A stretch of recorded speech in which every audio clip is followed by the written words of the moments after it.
the subcommittee, Mr. Griffith, for 5 minutes. Thank you, Mr. Chairman. Mr. Hammergren, in the limited time I have, I'm going to ask you a series of yes-no questions, but first, as background, my district borders southern West Virginia. McKesson was a major supplier of pharmacies there, as were some of the others, distributing millions of pills, most into West Virginia in towns that were between 30 and 60 miles from my district.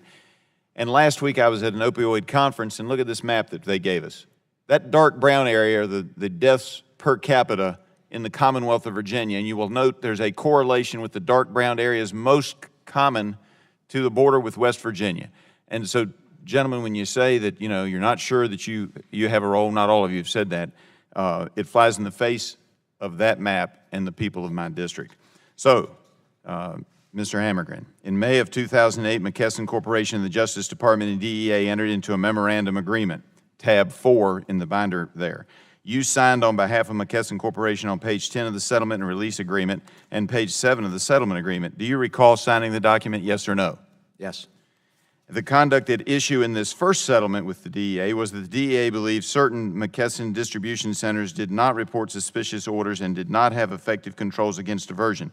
Because of the serious commitments that McKesson made to the U.S. government and the $13.25 million civil penalty, you recall that, don't you?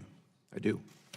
2 months later, you presided over a July 23, 2008 Board of Directors meeting, and according to the board minutes at tab 12 in the binder, public policy issues were discussed affecting the corporation. In an accompanying slide at tab 13, DEA suspicious orders, defined as orders of unusual size, orders deviating substantially from a normal pattern, and orders of unusual frequency, were categorized as high in terms of the degree of political urgency and impact to and the level of engagement of the corporation. The urgency of the DEA suspicious orders issue was tied to the May 2008 settlement, wasn't it? Yes or no?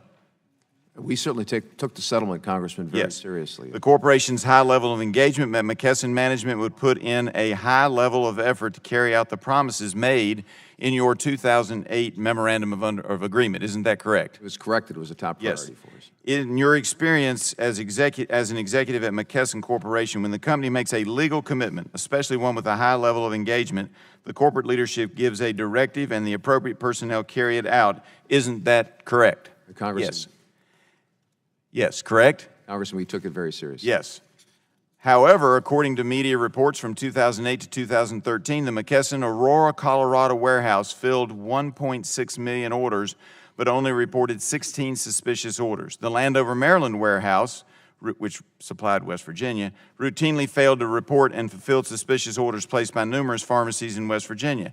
While the Landover facility was closed in 2012, the serious lack of suspicious order reporting does not show a high level of engagement by McKesson, does it? Yes or no? We took our responsibilities very Yes seriously. or no? Failing to live up to the 2008 agreement does not show a high level of commitment, does it? That's not true. We had a high level of commitment, Congressman. And you failed. The DEA alleged that McKesson distribution centers ignored thresholds and supplied pharmacies volumes of controlled substances that exceeded their assigned amount without a proper review. That also does not show a high level of engagement, does it? Yes or no? Congressman, we had a high level of engagement. Were any McKesson personnel fired in connection with any of the failures noted in the 2017 Memorandum of Agreement? That's at tab 5. Congressman, the people involved today in the CSMP are vastly different than the people in 2008. Was anybody fired? Congressman, the people are different today. Many of them have left the corporation. But they weren't fired. We don't talk about specific... I'm not asking you to talk about specifics. I'm asking you to tell me if anybody got fired.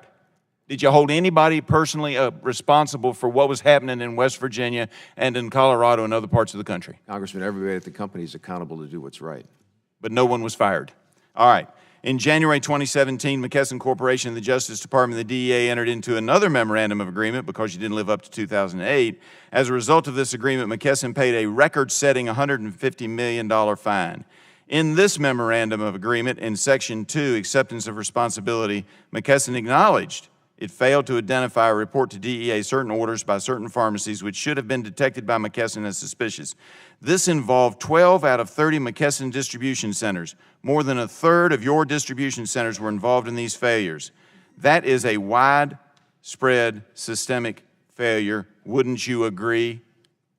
Congressman, our organization in 2008 was working closely with the DEA. This is 2017. I understand, and we created a program that really we believed was meeting their needs, focused on suspicious customers and knowing our customers. And a third of them were out of compliance. Mr. Chairman, I yield back. Gentleman,